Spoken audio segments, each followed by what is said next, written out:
24 अक्टूबर 2025, old ministers हिल, कोहिमा, नागालैंड।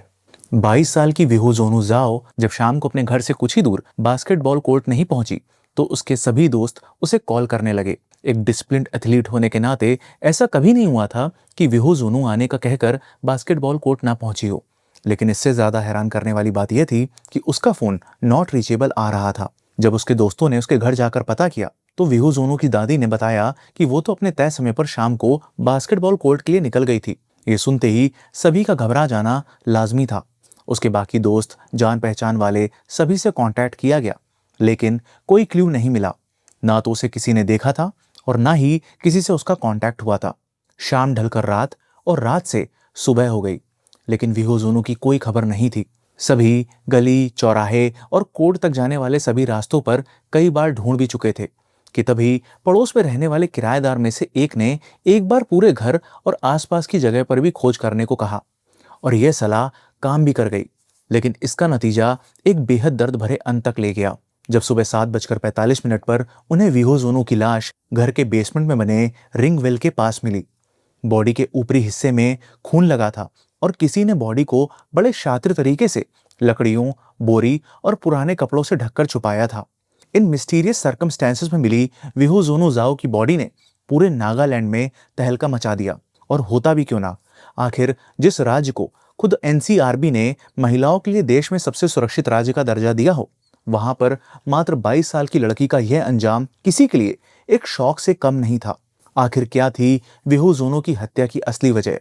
कौन इस अपराध में शामिल था और क्यों यह केस इतना उलझा कि नागालैंड पुलिस ने इसे ब्लाइंड मर्डर केस का दर्जा दे दिया था? Welcome to the show. My name is Shashwat and you are watching the horrifying murder case of Viho Jonu. आप में से अक्सर कई लोग ये सवाल करते हैं कि हम ऐसी हाई क्वालिटी डॉक्यूमेंट्रीज कैसे बना पाते हैं। एंड टू बी ऑनेस्ट, किसी भी बिजनेस की प्रॉपर फंक्शनिंग उसके मैनेजमेंट पर डिपेंड करती है और इसमें मदद करता है ओडू। ओडू बिजनेसेस के लिए 45+ एप्स प्रोवाइड करता है जिससे आप अपने बिजनेस को इजीली मैनेज कर सकते हो। उन्हीं में से एक है प्रोजेक्ट मैनेजमेंट एप्लीकेशन। यह ऐप प्रोजेक्ट मैनेजमेंट में आपकी मदद करता है और सिर्फ प्रोजेक्ट मैनेजमेंट में ही नहीं बल्कि अलग अलग इवेंट्स, बिजनेसेस और प्रोजेक्ट्स में यूज किया जा सकता है। आप इसमें मल्टीपल प्रोजेक्ट्स क्रिएट कर सकते हो। ओडू में ऑलरेडी कई सारे इंडस्ट्री और प्रोजेक्ट एग्जांपल्स दिए गए हैं जहां से आप अपने प्रोजेक्ट टाइप के हिसाब से सेलेक्ट कर सकते हो। हर प्रोजेक्ट में आप अलग अलग स्टेजेस और टास्क को डिफाइन कर सकते हो, जैसे किस स्टेज पर कौन सा टास्क है, क्या पेंडिंग है और क्या कंप्लीट हो गया है, सब कुछ मैनेज कर सकते हो। टास्क कंप्लीट होने के बाद आप उसे नेक्स्ट स्टेज में मूव भी कर सकते हो। यहाँ आप रेलेवेंट यूजर्स को टास्क असाइन भी कर सकते हो ताकि हर पर्सन को पता रहे कि उनकी रिस्पॉन्सिबिलिटी क्या है। टास्क में आप टैग्स और क्लाइंट कॉन्टेक्ट डिटेल्स भी ऐड कर सकते हो ताकि प्रोजेक्ट अपडेट्स क्लाइंट तक भी रेगुलरली पहुंचती रहे। हर टास्क के लिए आप डेडलाइन सेट कर सकते हो, डिटेल्स नोट कर सकते हो और इवन सब टास्क भी क्रिएट और मैनेज कर सकते हो। ऑफिशियल कन्वर्सेशंस आप ईमेल से कर सकते हो और इंटरनल टीम मेंबर्स के लिए नोट शेयर कर सकते हो। चाहे कॉल शेड्यूल करनी हो, मीटिंग सेट करनी हो या डॉक्यूमेंट शेयर करना हो, सब कुछ एक ही जगह ट्रैक होता है जिससे पूरा कम्युनिकेशन और वर्क फ्लो ऑर्गेनाइज रहता है। ओडू में आपको डिफरेंट व्यूज मिलते हैं जिससे आप अपने प्रोजेक्ट को बेहतर एनालाइज कर सकते हो, जैसे टाइमलाइन व्यू जहां से आप देख सकते हो कि कौन सा टास्क कब इनिशियलाइज हुआ, कब अप्रूव हुआ और कब स्टार्ट हुआ। और ये सब आप कर सकते हो बिल्कुल फ्री में, क्योंकि डिस्क्रिप्शन में दी गई लिंक से अगर आप अभी साइन अप करते हो तो आपको ओडू पर एक ऐप फ्री मिलेगी and that too for lifetime. तो अभी डिस्क्रिप्शन में जाओ और फ्री में Odoo project management application use करो। Now back to the case. 22 साल की विहो जोनू अपने 4 सिबलिंग्स में से सबसे छोटी थी। वो एक ब्राइट स्टूडेंट के साथ साथ बास्केटबॉल की एक राइजिंग स्टार थी जिसने साल 2022 में नागालैंड ओलंपिक्स में गोल्ड मेडल जीता था। अंडर 23 नेशनल बास्केटबॉल चैंपियनशिप की एक डिसिप्लिन्ड एथलीट की पहचान लिए विहो जोनू इस देश का नाम रोशन करने का सपना आंखों में बसाई थी। लेकिन सच ही कहा गया है कि जरूरी नहीं कि हर सपने को अपना मुकम्मल अंजाम मिले। केस की इंफॉर्मेशन मिलते ही सुबह के 8:20 पर कोहिमा पुलिस की एक टीम मौके पर पहुंची और प्रीलिमिनरी प्रोसीजर्स शुरू किए। 6 घंटे बाद लगभग दोपहर के 2:05 पर डीमापुर से एफएसएल टीम भी पहुंची जिन्होंने क्राइम सीन की फोटोग्राफी, वीडियोग्राफी और एडिशनल फिजिकल एविडेंसेस कलेक्ट किए। एफएसएल टीम ने डेड बॉडी को एट द साइट एग्जामिन कर पोस्टमार्टम के लिए भेज दिया, जिसके बाद बॉडी परिवार को हैंडओवर कर दी गई। एडिशनल क्लूज के लिए एक डिटेक्शन डॉग को भी डिप्लॉय किया गया। विहो के पैटर्नल अंकल वेके थोजोजाओ ने कोहिमा विमेन पुलिस स्टेशन में एफआईआर दर्ज करवाई और इन्वेस्टिगेशन शुरू हुई। शुरुआत में तो इस केस में कई थ्योरीज आ रही थी। चूंकि बॉडी घर के नीचे रिंग वेल के पास मिली थी, इसलिए कोई इसे गिरकर हुई एक्सीडेंटल डेथ बता रहा था, तो कोई इसे गलत नीयत से जोड़कर देख रहा था। लेकिन इन सभी थ्योरीज पर लगाम पोस्टमार्टम रिपोर्ट ने लगाई, जिसमें cause of death blunt object से किए गए वार के चलते स्कल में हुए मल्टीपल फ्रैक्चर्स से थी। पोस्टमार्टम में किसी भी तरह के सेक्सुअल असॉल्ट का भी कोई मेंशन नहीं था। पुलिस ने वीहो के दोस्त से लेकर आस पड़ोस और सभी जानने वालों से पूछताछ की। इनफैक्ट रास्ते में पड़ने वाली शॉप्स वगैरह में भी पता किया, लेकिन किसी ने भी वीहो को उस शाम घर के बाहर नहीं देखा था। पुलिस ने उस वक्त घर पर मौजूद वीहो की दादी से भी पूछा, जिन्होंने बताया कि वो दोपहर को पेड़ों में पानी डालने के लिए छत पर गई थी। पर जब वो नीचे आई तो वीहो के अंकल सैमुअल ने बताया कि वीहो बास्केटबॉल प्रैक्टिस के लिए चली गई है। शहर से निकली इंसाफ की गूंज अब पूरे राज्य में फैल चुकी थी। कोहिमा और नागालैंड के बाकी हिस्सों में जस्टिस की मांग करते हुए रैलीज निकलने लगी। सोशल मीडिया पर #जस्टिस फॉर वीहो ट्रेंड करने लगा। न्याय की डिमांड करते हजारों लोग सड़कों पर कैंडल मार्च के लिए निकले। सभी ऑनगोइंग इन्वेस्टिगेशन में ट्रांसपेरेंसी एंड अकाउंटेबिलिटी की मांग करने लगे। जनता का सवाल था कि आखिर फॉरेंसिक टीम को क्राइम सीन पर आने में 6 घंटे क्यों लगे। लेकिन इसके पीछे एक बहुत बड़ी प्रॉब्लम है जो खुद पुलिस को फेस करनी पड़ती है और जिस पर गवर्नमेंट को ध्यान देने की जरूरत है। और वो ये है कि नागालैंड में सिर्फ एक फॉरेंसिक लैब और एक ही फॉरेंसिक टीम है जो डीमापुर में है, और इसलिए इतनी कम मैन पावर के साथ पूरे स्टेट को कवर करना आसान नहीं है। फिर भी मामले की गंभीरता को देखते हुए 26 अक्टूबर को 8 मेंबर्स की एक स्पेशल इन्वेस्टिगेशन टीम बनाई गई। पुलिस ने खुद माना कि यह केस उनके लिए एक्स्ट्रा ऑर्डिनरी चैलेंजिंग था, क्योंकि ना ही इसमें कोई सस्पेक्ट मिला था और ना ही कोई मोटिव। यही वजह थी कि पुलिस ने इसे ब्लाइंड मर्डर केस कहा। लेकिन यह केस तब और भी ज्यादा कॉम्प्लिकेटेड हो गया जब एफएसएल टीम ने क्राइम सीन को एज अ सेकेंडरी लोकेशन बताया। यानी उनके मुताबिक वीहो जोनू की लाश जिस रिंग वेल के पास मिली थी, असल में उसका मर्डर उस जगह पर नहीं हुआ था। इस स्टूडियो रूम में मैंने कोट लगा रखा है जिसमें लिखा है कि blood is the language of crime scene, और यह लाइन इस केस में फिट बैठती है। फॉरेंसिक साइंस में ब्लड स्टेन पैटर्न एनालिसिस, जिसमें ब्लड के निशान से यह पता चल जाता है कि इम्पैक्ट का ओरिजिन क्या है, और ब्लड के वॉल्यूम से प्राइमरी और सेकेंडरी क्राइम सीन का पता चल जाता है। भले ही खून को कितना भी साफ किया गया हो, लेकिन ल्यूमिनॉल, ब्लू स्टार, टीएमबी और एलसीवी जैसे केमिकल्स और रीजेंट्स ब्लड की प्रेजेंस को डिटेक्ट कर लेते हैं, और इसी के थ्रू खून के स्पॉट्स और निशान से यह पता चला कि एक्चुअल क्राइम सीन रिंग वेल नहीं है। लेकिन सबसे ज्यादा हैरानी इस बात से हुई जब पुलिस ने वीहो की लास्ट मोबाइल लोकेशन निकाली, जो वीहो के ही घर की थी।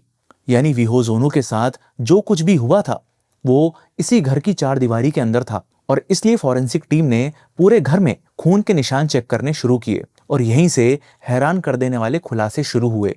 फॉरेंसिक टीम ने पाया कि वीहो की बॉडी को ड्रैग कर रिंग वेल के पास लाया गया है, और जब उन्होंने ब्लड के ट्रेसेस को बैक ट्रैक करना शुरू किया तो वो उन्हें घर के अंदर से होते हुए किचन तक ले गए, जो हैवी ब्लड पूलिंग और सैचुरेशन से प्राइमरी क्राइम सीन समझ आ रहा था, यानी जहां पर एक्चुअली में मर्डर हुआ था। लेकिन किचन से खून के निशान एक और रूम तक ले गए, और वो रूम था वीहो जोनू के अंकल सैमुअल का, जो उसी घर में रहते थे। उसी रूम में खून को साफ करने के अटेम्प्ट भी किए गए थे, जो फॉरेंसिक टेस्टिंग में साफ नजर आ रहे थे। जब पुलिस ने सैमुअल को as a primary suspect interrogate किया तो उसके स्टेटमेंट्स में मिली इनकंसिस्टेंसीज ने शक को और पुख्ता कर दिया।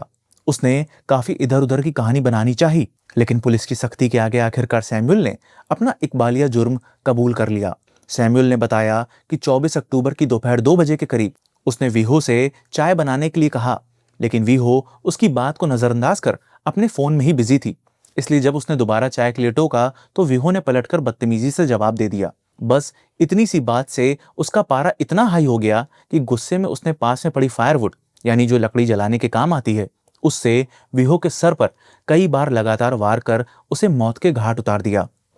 वीहो की थम चुकी सांसें और सर से बहता खून देख उसके हाथ पांव फूल गए, और उसने इन्वर्टर बॉक्स पर रखे स्वेटर से ब्लीडिंग रोकने की कोशिश की, लेकिन तब तक काफी देर हो चुकी थी। इसलिए पकड़े जाने के डर से उसने बॉडी को छुपाने का सोचा। सैमुअल ने उसी स्वेटर से फर्श पर फैले खून को साफ किया और वीहो के फोन को स्विच ऑफ कर उसे तोड़कर केएमसी के डंपिंग ट्रक में फेंक दिया। स्वेटर, मर्डर वेपन और जिन कपड़ों से खून साफ किया था उसे उसने पास के ही गटर में फेंक दिया, और पूरी रात के लिए वीहो की लाश को अपने ही रूम में बिस्तर के नीचे छुपा दिया, सुबह तड़के उसने वीहो की बॉडी को अपने रूम से ड्रैग कर घर के बेसमेंट में बने रिंग वेल के पास छुपा दिया। पुलिस ने 31 साल के सैमुअल जाओ को वेहुजोनू का रेज में कत्ल करने के जुर्म में अरेस्ट तो कर लिया, लेकिन यह केस यहीं खत्म नहीं हुआ, क्योंकि नागालैंड की जनता के लिए यह विश्वास करना मुश्किल हो रहा है कि सैमुअल ने यह सब कुछ वीहो की ग्रैंड मदर और आंट के घर में होते हुए अंजाम दिया। मतलब ना सिर्फ उसने मर्डर किया, बल्कि फर्श और दीवार पर चारों तरफ फैले खून को भी साफ किया, एविडेंसेस को डिस्ट्रॉय कर डिस्पोज कर दिया और फिर बॉडी को छुपाकर खुद नहा धोकर बैठ गया और घर पर किसी को कुछ पता ही नहीं चला। लोग इसके पीछे वीहो की ग्रैंड मदर और आंट की इन्वॉल्वमेंट को ध्यान में रखकर इन्वेस्टिगेशन की मांग कर रहे हैं, लेकिन पुलिस का कहना है कि फिलहाल सैमुअल ही सोल कल्प्रिट है और बाकी की इन्वेस्टिगेशन जारी है। दूसरी सबसे खास बात यह है कि सैमुअल वीहो का कोई रियल अंकल नहीं, बल्कि उसकी आंट का एडॉप्टेड सन था, जिसके पॉसिबल रूट्स नेपाल से जुड़े थे और उसे ओल्ड मिनिस्टर सेल कोहिमा में रहने वाली एक्सटेंडेड जाओ फैमिली ने अपने घर में रख लिया था। यही वो घर था जहां 2011 में फादर की डेथ के बाद वेहुजोनू भी रहती थी। इस एडॉप्शन के बाद से सैमुअल खुद को वेहुजोनू का पैटर्नल अंकल बताता था, लेकिन उनके बीच खून का कोई रिश्ता नहीं था। और यह बात नागा समाज के लिए कितनी अहमियत रखती है, ये समझने के लिए शॉर्ट में नागा कम्युनिटी की कुछ बातें समझते हैं। जखामा विलेज, जो कोहिमा से लगभग 18 किलोमीटर दूर है, वहां टोटल 8 ट्रेडिशनल क्लैंस यानी खेल होते हैं। उनमें से एक है पोरुत्सु खेल। नागा विलेजेस में खेल एक बड़े परिवार, बिरादरी या वार्ड की तरह एक एडमिनिस्ट्रेटिव और सोशल यूनिट होता है और यह पारंपरिक अनरिटन लॉज से चलते हैं, जिसे कस्टमरी लॉज कहते हैं।